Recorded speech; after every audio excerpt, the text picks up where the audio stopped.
Welcome to our channel. Today we how to subscribe to Jira Portfolio for cost and capacity planning. Quick tutorial step by step clearly. Start by navigating to the Jira website in your preferred web browser. Log into your existing Jira account, or create a new account if you do not have one. Once logged in, locate and click on the Applications menu at the top of the screen. From the drop-down menu, find and select Jira Software. Next, look for the Jira Portfolio option in the Applications list. If you can't find it, click on the Find More Apps link. In the Atlassian Marketplace, use the search bar to type in Jira Portfolio. Click on the Jira Portfolio option from the search. You'll see a detailed page with an overview of Jira Portfolio features. Look for the Try It Free button and click it to start your free trial. If prompted, choose the correct pricing plan based on your team size and requirements. Follow the on-screen instructions to enter your billing information. Review your order and confirm your subscription.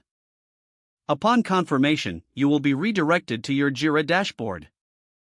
Now, access your Jira Portfolio by selecting it from the sidebar on your dashboard. Begin adding projects and teams to effectively manage cost and capacity planning. Explore the various features available in Jira Portfolio for optimizing your project management. Adjust settings as necessary to fit your team's workflow.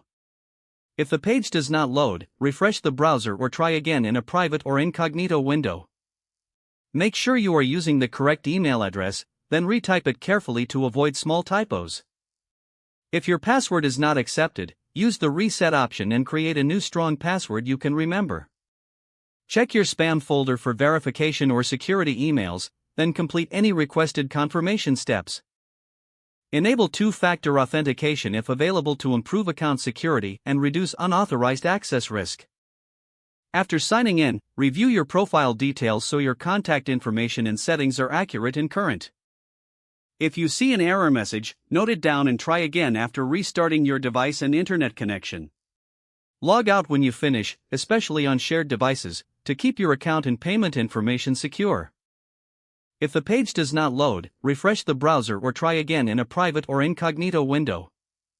Make sure you are using the correct email address, then retype it carefully to avoid small typos.